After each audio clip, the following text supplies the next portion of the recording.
Sabe, tem uma história na Bíblia que sempre mexe comigo profundamente. É sobre aquele dia em Jerusalém quando Jesus estava na cruz. Não foi uma morte como qualquer outra. O céu, a terra, tudo ao redor reagiu de um jeito que deixou todo mundo apavorado. Já imaginou estar lá naquele dia? Ver o céu escurecer de repente em plena tarde? Sentir o chão tremer debaixo dos seus pés?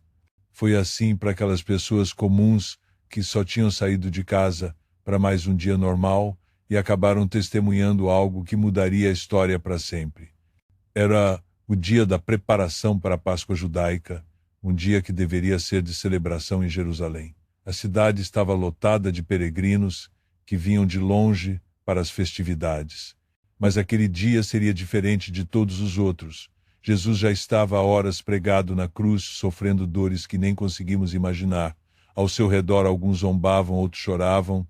Maria, sua mãe, estava ali perto, com o coração despedaçado, como qualquer mãe que vê seu filho sofrendo, sem poder fazer nada.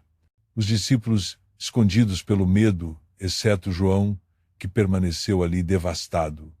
Então, por volta do meio-dia, aconteceu a primeira coisa aterrorizante. O sol estava a pino no céu, brilhando forte, como sempre naquela região, quando de repente começou a escurecer. Não era uma nuvem passageira ou um eclipse comum. Os evangelhos dizem que trevas cobriram toda a terra. Imagina só, em questão de minutos, o dia virou noite. As pessoas devem ter olhado para cima confusas, assustadas. Como podia o sol desaparecer assim? Por 3 horas inteiras, das 12 às 3 da tarde, ficou tudo escuro, como se a própria criação não suportasse ver o que estava acontecendo com seu Criador. Enquanto aquela escuridão misteriosa cobria Jerusalém, Jesus continuava sofrendo na cruz. As pessoas mal podiam enxergar umas às outras na escuridão. Alguns provavelmente acenderam tochas, tentando entender o que estava acontecendo. Você consegue imaginar o medo? Não era apenas a ausência de luz, mas uma escuridão que parecia carregar um peso, um significado. Na cruz, entre gemidos de dor, Jesus gritou: Eli, Eli, lama sabachthani, meu Deus, por que me abandonaste? Sua voz ecoou naquela escuridão assustadora, fazendo muitos tremerem de medo. Então veio o momento final. Jesus, depois de horas de agonia, clamou em alta voz: Pai, nas tuas mãos entrego o meu espírito. E inclinando a cabeça, entregou o espírito.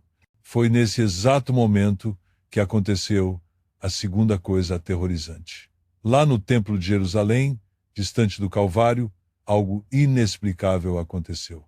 O véu do templo, aquela cortina enorme e grossa que separava o lugar santo do lugar santíssimo, rasgou-se ao meio, não de baixo para cima, como se alguém tivesse puxado, mas de cima para baixo, como se mãos invisíveis o tivessem partido. Esse véu não era uma cortina qualquer. Era uma peça monumental, tão grossa, que dizem que vários cavalos puxando em direções opostas não conseguiriam rasgá-la. Apenas o sumo sacerdote podia passar por esse véu, e só uma vez por ano, para fazer expiação pelos pecados do povo. Era o símbolo da separação entre Deus e os homens. Imagina o terror dos sacerdotes que estavam no templo naquele momento. De repente, sem explicação humana, aquele véu sagrado se rasgou de cima a baixo, expondo o lugar mais santo do judaísmo. Alguns devem ter gritado, outros caído de joelhos, tremendo. E, quando as pessoas pensavam que não podia ficar mais assustador, veio a terceira coisa aterrorizante. A terra começou a tremer violentamente. Não foi um tremor leve, mas um terremoto forte, o suficiente para partir rochas. Imagine estar em Jerusalém naquele momento, o chão sacudindo debaixo dos seus pés, paredes balançando, pessoas gritando e correndo em pânico, mães abraçando seus filhos com força, tentando proteger, luz, idosos caindo, sem conseguir se manter em pé. O caos tomou conta da cidade sagrada, enquanto a terra parecia reagir à morte de Jesus. O evangelista Mateus nos conta que grandes rochas se partiram com um terremoto. Não eram pedras pequenas, mas penhascos e formações rochosas que, de repente, começaram a rachar e desmoronar. Pense nas pessoas que viviam nas encostas, perto dessas rochas, o terror que devem ter sentido. Algumas provavelmente pensaram que era o fim do mundo, e talvez, de certa forma, fosse mesmo o fim de um mundo, o mundo como eles o conheciam, Algo fundamental estava mudando no universo naquele momento, e até as pedras, as estruturas mais firmes e duradouras, estavam se quebrando. Mas a quinta coisa aterrorizante foi a que mais abalou as pessoas. Com o terremoto e as rochas partidas, algo impensável aconteceu. Túmulos se abriram. Não um ou dois, mas muitos sepulcros foram expostos quando as pedras que os selavam se moveram. E o mais impressionante, corpos de pessoas santas que haviam morrido ressuscitaram.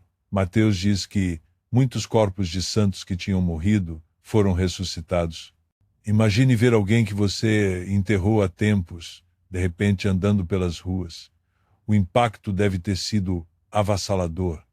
É interessante notar que, segundo o relato bíblico, esses santos ressuscitados não saíram imediatamente. Eles só deixaram os túmulos após a ressurreição de Jesus no domingo, e então entraram na cidade santa e apareceram a muitos. Pense nas famílias que de repente receberam a visita de um parente que havia morrido. Aqueles dias em Jerusalém foram de terror, espanto e maravilha. As notícias corriam de boca em boca. Você ficou sabendo? O véu do templo rasgou.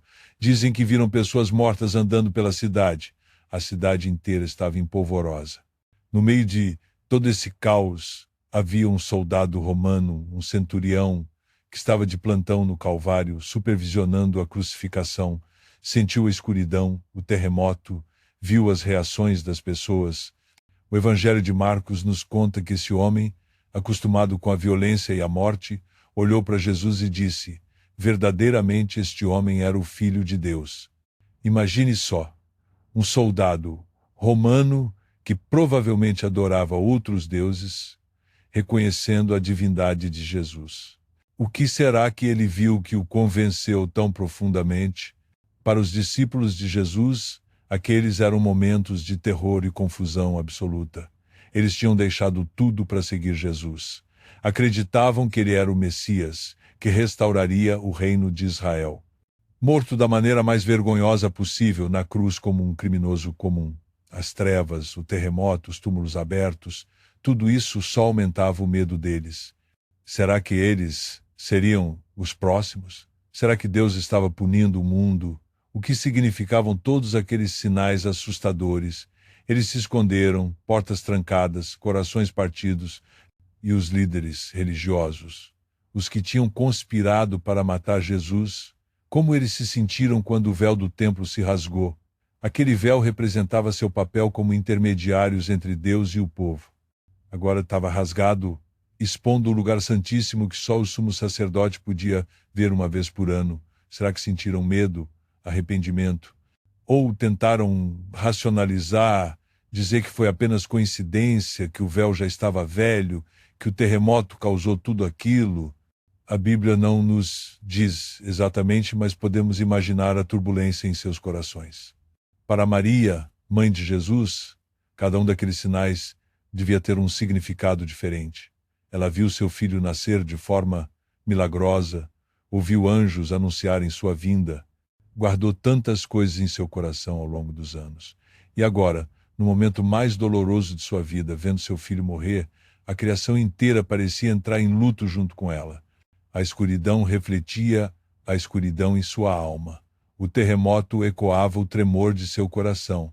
Mas será que em algum lugar dentro dela havia uma pequena chama de esperança, lembrando das promessas do anjo Gabriel?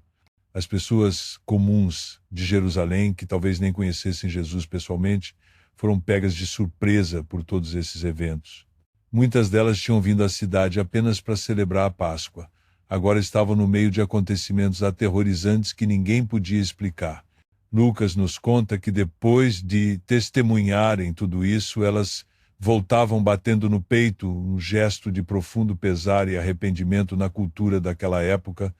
Mesmo sem entender completamente, algo dentro delas reconheceu que tinham testemunhado algo de enorme significado espiritual.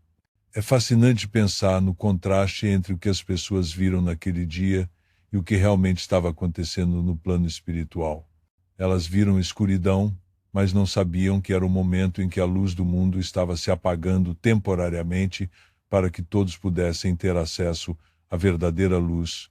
Viram o véu rasgar, mas não compreenderam que era Deus abrindo caminho para que todos pudessem se aproximar dele diretamente.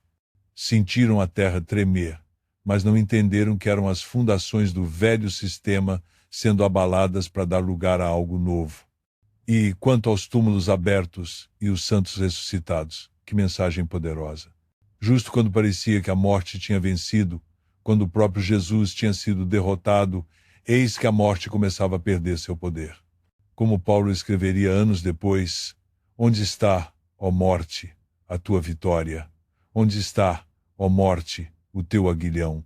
No momento mais sombrio da história, Deus já estava mostrando sinais de que a ressurreição estava a caminho, que a morte não teria a última palavra, que o domingo estava chegando, mesmo no meio da sexta-feira mais escura. Você já parou para pensar que esses sinais aterrorizantes não foram apenas eventos históricos? Eles são também símbolos poderosos do que acontece em nossas vidas quando encontramos Jesus. O véu que se rasga representa como agora podemos ter acesso direto a Deus sem intermediários. O terremoto mostra como um encontro com Jesus abala as estruturas da nossa vida. As trevas lembram que às vezes precisamos passar por momentos escuros para valorizar a luz. E os túmulos abertos, bem, eles mostram que em Cristo as áreas mortas da nossa vida podem ganhar nova vida. É importante lembrar que todos esses eventos aterrorizantes aconteceram por amor. Jesus não foi uma vítima das circunstâncias. Ele disse: ninguém tira minha vida, eu a dou por minha própria vontade. Ele escolheu passar por tudo isso. Escolheu sentir a separação do Pai, simbolizada pelas trevas. Escolheu romper a barreira entre nós e Deus, representada pelo véu. Escolheu abalar os fundamentos do mundo antigo. E fez tudo isso por você e por mim para que nunca mais precisássemos temer a separação de Deus. Quando penso naquele dia em Jerusalém, com todos aqueles sinais aterrorizantes, lembro que muitos presentes não entenderam o que estava acontecendo. Viram apenas o terror, o medo, a confusão. Mas alguns, como o centurião, tiveram os olhos abertos para ver além das aparências, para reconhecer que aquele homem na cruz não era um criminoso qualquer, mas o Filho de Deus. E essa é a pergunta que fica para cada um de nós. O que vemos quando olhamos para a cruz? Apenas um evento histórico trágico? Ou reconhecemos o maior ato de amor que o mundo já viu? Sabe, essas 5 coisas aterrorizantes que aconteceram quando Jesus morreu têm tanto a nos ensinar. Elas nos mostram que a morte de Jesus não foi um evento isolado, mas algo que afetou toda a criação. Nos mostram que Deus estava trabalhando mesmo no momento mais escuro. Nos ensinam que às vezes o que parece ser o fim é apenas o começo de algo muito maior. E talvez mais importante ainda, nos lembram que o amor de Deus é tão grande, tão poderoso, que mesmo a morte não pôde contê-lo. E isso, meu amigo, muda tudo em nossas vidas. Se essa história tocou seu coração como tocou o meu, deixe um like carinhoso para me animar a continuar. Se inscreva no nosso canal para não perder as próximas histórias que vão alimentar sua alma. E me conta aqui nos comentários qual parte dessa história mais mexeu com você. Fico esperando sua resposta. Que Deus abençoe grandemente sua vida.